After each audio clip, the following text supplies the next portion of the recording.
내 그대를 위해 시를 한 수 지어봤소. 어디 한번 들어보시겠소. 수능까지 디데이가 며칠이나 남았던가. 줄어드는 디데이에 조마조마 발만 동동.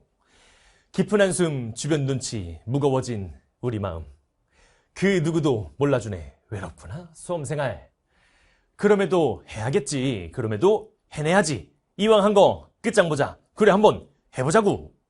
긍정의 힘 믿어보면 긍정 열매 준다던데. 그럼 우리 믿어보자. 긍정의 힘 우리 웅쌤. 아직 끝나지 않았어.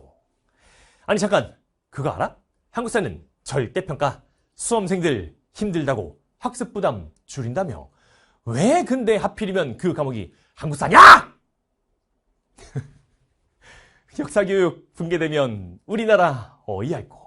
역사 바보 양산하는 현행체제 바꿔. 무너지는 역사교육. 내 가슴도 무너진다. 그럼에도 한 번쯤은 한국사도 공부하자. 그럴 거면 내 거 어때? 3시간만 빌려줘봐.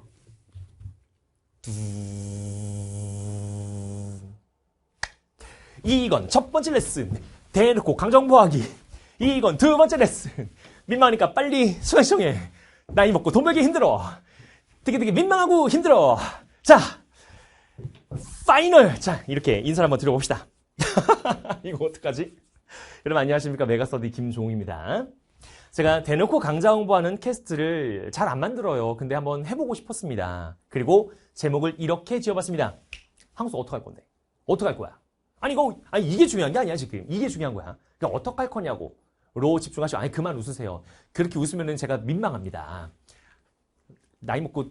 자, 그래서 한국사 어떡할 건지 지금부터 한번 이야기를 한번 해봅시다. 참고로 얘들아, 그 앞에서 제가 이렇게 막 시조, 이게 뭐라고 합니까? 이게 네 글자 뭐 있잖아. 그 고전 문학의 시조. 저도 고등학교 때 배웠던 게 기억이 나는데 이렇게 썼던 내용들이 그냥 쓴 건 아니었어요. 이거를 제가 약간 뭐 제 인스타를 보시거나 저를 아시는 분들 알겠지만 제가 좀 느글느글하죠. 좀 오글오글 거리는 거 좀 이렇게 막 그러하고요. 좀 그리고 또 애들도 좀 많이 좋아하고요. 약간 느끼하기도 하고 막 그래.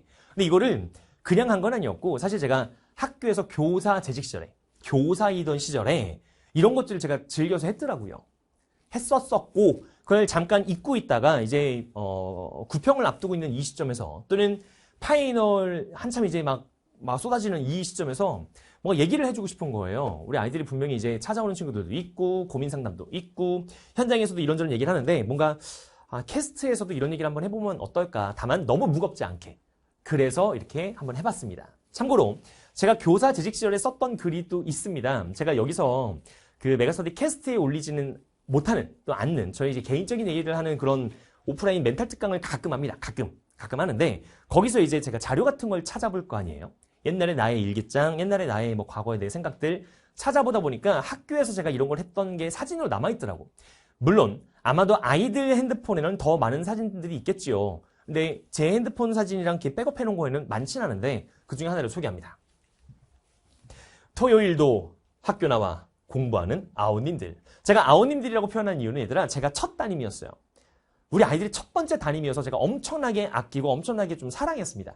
물론 그 이후에 담임했던 친구들이 사랑스럽지 않았다는 게 아니야. 첫 번째 담임이라서 엄청나게 내가 진짜 내 새끼라는 그게 되게 강했거든요. 아이고.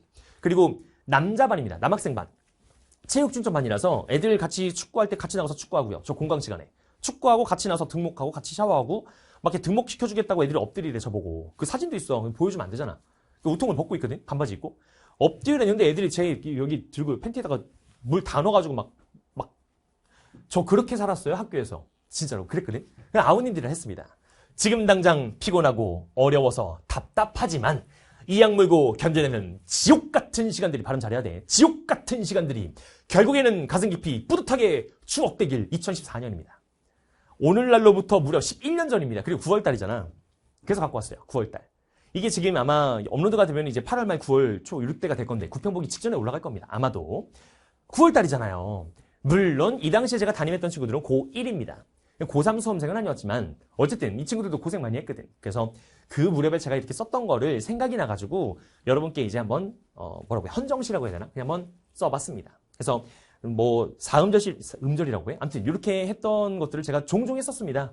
다른 학교에서도 많이 했었고요. 아마 이게 제 사진 속 어딘가 또 있을 거야.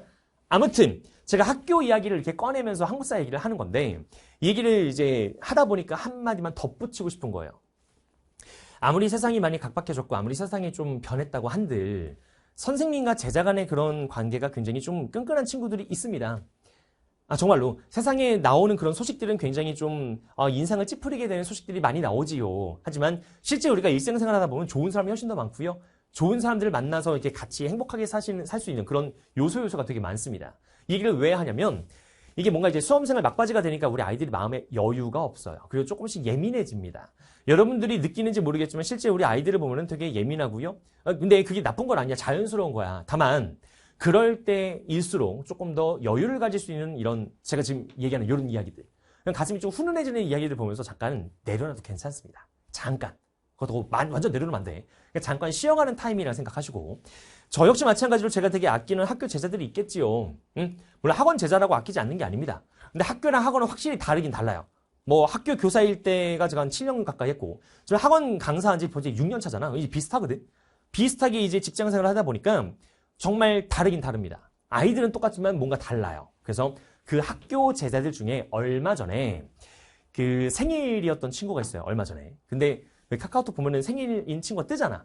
근데 이 친구가 인스타에서 맨날 이렇게 그 좋아요 하트 같은 거 저 눌러주더라고. 그 친구가. 남학생이야. 이때 제가 담임했던 학생인데 제 거를 좋아요 누르지만 그 DM을 주고받은 게 2022년인가 그랬고 카톡은 2013년 말인가?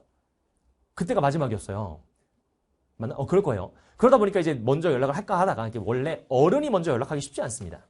선생이 제자한테 먼저 연락하는 게 이게 쉽지 않거든. 여러분 나중에 선생님 대박 쉽지 않아.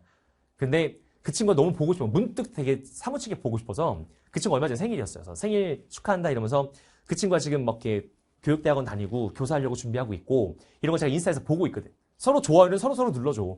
그래서 그 선물을 보냈어요. 정관장을 보내면서 이렇게 연락을 했더니 또 연락이 옵니다. 이렇게 하죠. 쌤 인스타에서 열심히 일하시는 모습 보면서 동기부여 받고 있어요. 정관장 잘 먹고 교사 돼서 임용 꼭 합격하고 찾아뵙겠습니다. 제가 엄청 아끼는 친구거든. 아마 이 영상을 보진 않을 겁니다. 그 친구는 수험이 시장을 떠난 지 오래됐으니까. 다만 제가 아이들한테 느꼈던 그런 행복감과 그런 사명감과 그런 책임감을 이 친구도 아마 느끼고 있겠죠. 그죠? 다음. 그리고 또 다른 학교에서 근무했을 때 그 친구도 제가 되게 많이 아꼈던 친구입니다. 이거 영상 보고 있는지 모르겠네. 그 친구도 지금 교사거든. 지금 선생님이야. 근데 그 선생님의 제자가 혹시나 이걸 보고 있다면은 전해주면 너무너무 좋겠다. 그 친구도 올해 초에 연락이 왔어요. 보통은 생일 때나 이제 스승이 날 때 연락을 많이 하잖아요. 쌤, 블라블라블라블라. 부장님이랑 주변 선생님들이 전문 잘 챙겨주고 알려주셔서 아주 행복한 나날을 보내고 있어요. 그래서 학교에 오니까 선생님 생각이 더 많이 나요. 요요요요요요. 연락 안 하던데. 자, 그래서 며칠 전에 교생 때 만난 친구들이 성인 됐다고 만날 때도 제 생각이 났대요. 그러면서 제가 언제 일이 커서 학생들 밥을 사주고 술을 사주는 사람이 됐는지 교생 때 걔네가 성인이 되니까 술을 사줬다는 거야. 내가 그랬었거든. 내가 애들 졸업하고 찾아서 막 술도 사주고 막 그랬거든요. 만나주세요. 뭔가 훈훈하지요. 혹시 이 캐스를 보고 있는 친구들은 웃고 계십니까? 그랬으면 좋겠습니다. 근데 이 캐스를 보고 있는데도 뭐라는 거야? 이러면 제가 할 말이 없어요. 한 번씩 웃어주세요. 자, 이런 얘기들을 이렇게 하면서 한번 씩 웃어주시고 첫 번째 레슨이라고 하면서 제가 뭘 얘기했다. 그래서 한국사 어떻게 할 거냐고. 이게 문제야. 이게 문제인 거야. 중요한 거는 앞에는 그냥 조금 좀 쉬는 타임이었구나. 좀 즐겁게 좀 세상 돌아갈 때 되게 훈훈한 소식도 있구나. 이걸 전하고 싶었고. 그래서 한국사 어떻게 할 거냐고. 여러분 한국사 어떻게 하실 겁니까? 응? 그와 관련된 이야기를 한번 볼 건데 보통 우리가 볼 때 수능 한국사는 절대평가고요. 벼락치기 과목입니다. 그죠? 그래서 미루고 밀어서 저기 끝에 가서 할 거야. 그리고 보통 이제 우리 아이들이 저한테 와서 많이 하는 얘기가 선생님 15분짜리 한국사 너무 잘 보고 있어요. 그게 이제 땡튜브라든가 우리 메가스터디 캐스트 있잖아요. 그러니까 되게 짧은 거를 많이 찾거든요. 그런데 혹시 한국사가 불국사가 된 적이 있었다는 거 혹시 아세요? 불국사. 진짜 어려웠거든요. 때는 2013학년도 9월달 평가원 모의고사입니다. 좀 너무 옛날 같아요. 지금 2016학년도니까 3년 전이잖아. 너무 옛날 같지. 그런데 한국사의 문제를 잘 보시면 되게 어려웠다는 겁니다. 제가 그 당시에 3년 전에 저는 지금보다 좀 젊었지요. 당연하지요. 세월의 흔적이 이렇게 있으니까. 그래서 부국사라고 해놓고 역대급. 왜 또 한 번이냐면 그 전년도 구평도 어려웠거든. 얼마나 어려웠는지는 나중에 여러분이 OT 영상이나 그 캐스트 가서 보시면 돼요. 진짜 어려웠습니다. 그래서 50% 미만의 정답률을 갖고 있는 문제가 무려 8문제였어요. 51% 뺀 거야. 50% 빼고 50% 미만. 야, 20문제 가운데 8문제가 그렇게 어려웠다니까. 진짜 어려웠습니다. 물론 수능은 쉽게 나왔어요. 그렇게 해서 2년 연속으로 9평 어렵고 수능 쉽고 9평 어렵고 수능 쉽고 이렇게 나오니까 우리 아이들이 그러면은 어차피 평가원이 6평, 9평 어렵게 내도 수능은 쉽게 내겠지. 왜? 항우사 때문에 대학 못 갔다라는 얘기를 들으면서 평가원이 스트레스 받고 싶지 않을 거거든. 이게 학습이 된 겁니다. 근데 혹시 또 알아요? 그러니까 불안함을 갖고 있으면 안 된다는 겁니다. 아무도 모릅니다. 진짜 아무도 몰라요. 아무도 모르는 그 난이도. 혹시나 어렵게 나오면 어떡하지? 그렇게 어렵게 나오면 내가 진짜 못할 것 같은데 3등급 이상 못 받으면 어떡하지? 라고 혹시나 불안하다면 이것은 첫 번째 레슨. 대놓고 강좌 공부하는 영상이니까 이거 어떡하지? 자, 이렇게 보시면 됩니다. 꼭 한 번은 보고 가야 되는 수능 한국사 하나만 선택한다면 여러분들은 제가 대놓고 강좌 공부하는 거니까 여기는 3시간 파이널 강의를 보시면 어떨까라고 말씀을 드려봅니다. 이게 3시간에 끝내려고 노력하지만 솔직히 말하면 3시간이 조금 넘어요. 왜냐면 한 68분, 63분, 63분 요 정도로 제가 보통 맞추거든. 물론 70분이 넘은 경우도 있었습니다. 그런 해도 있었는데 보통 60분보다 조금 넘습니다. 솔직히 말하면 3시간 한 20분 정도? 3시간 10몇 분 정도 나올 거예요. 근데 3시간으로 제가 끊으려고 노력해 보겠습니다. 그래서 짧고 효율적인 강좌를 찾고 있다면 이 강좌를 한번 추천을 드리며 아까 전에 제가 이걸 보여드렸잖아요. 응? 이게 대놓고 강좌 홍보니까 강좌 홍보만 하면 좀 그렇잖아. 아까 이제 학교 얘기를 다시 갖고 와서 조금 이제 쉬는 타이밍이니까 그리고 메시지는 전하고 싶거든. 여기서 제가 요거를 잘 보세요. 이악 물고 견뎌내는 지옥 같은 시간들이 결국에는 가슴 깊이 뿌듯하게 추억되길이라고 써놨잖아. 근데 이걸 잘 생각해 보면은 저도 여러분 나이대가 있었고요. 피디님도 여러분 나이대가 있었고 누구나 그 나이대를 지나왔거든. 지나고 나서 보면 되게 추억이고 원래 그 시간은 추억 뭐라고 해 기억은 시간이 지나면 미화되기 마련이니 안 그런 것도 있지만 그땐 그랬구나라고 이렇게 돌아보는 시간들이 있거든요. 그래서 제가 이 교재 앞에다가 이 교재가 이렇게 생겼어요. 되게 얇죠? 얇습니다. 되게 얇고 여기다 보여줄까? 얇고 되게 가벼워요. 이제 필요한 내용만 담았는데 여기 맨 앞에 제가 뭐라 써놨어. 응?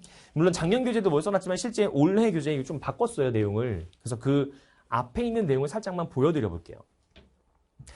나 진짜 열심히 했다고. 그런데 성적이 안 나와. 제 얘기입니다. 제 얘기예요. 김종국 얘기야. 그래서 와 진짜 이거 진짜 짜증나고 열받고 진짜 억울하거든. 억울합니다. 왜냐면 나는 진짜 열심히 했거든요. 물론 제 첫사랑서를 보시면 알겠지만 고3 때 첫사랑한테 되게 힘들기도 했었고 그럼에도 불구하고 진짜 열심히 했거든.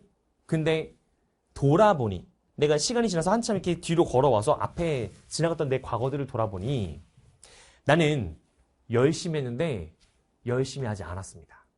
이거 제가 예전에도 어디서 한번 얘기했던 것 같고요. 실제 제가 이제 예전에 메가스터디에 칼럼이라고 하는 그 탭이 있었거든요.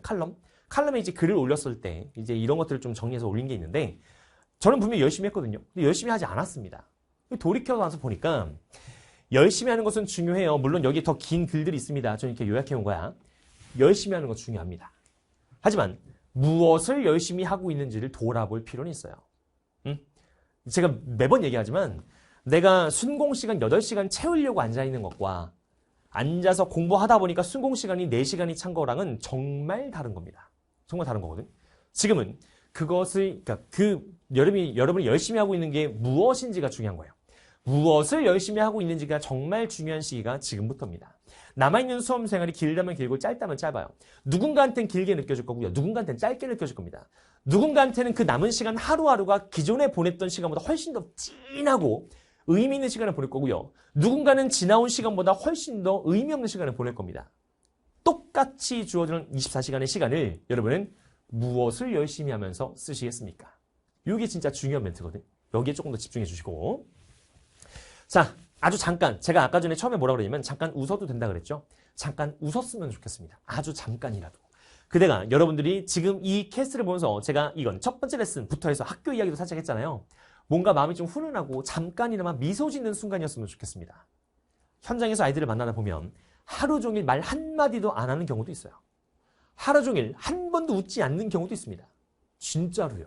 그러니 이 영상을 보시는 이 순간만이라도 한번 웃어주시고 한 번쯤 마음 좀 따뜻하게 하시고 지금 여러분이 무엇을 열심히 하고 있는지를 한번 점검할 수 있는 그런 시간으로 보시면서 혹시나 한국사를 여러분이 찾고 있다면 제가 오픈하는 요 3시간 파이널도 한 번쯤 생각해 보시기를 추천드리면서 저는 늘 그랬듯 여러분을 긍정의 힘 가득 담아서 응원하고 응원하겠습니다. 이상 메가서디 김종우였습니다. 고맙습니다.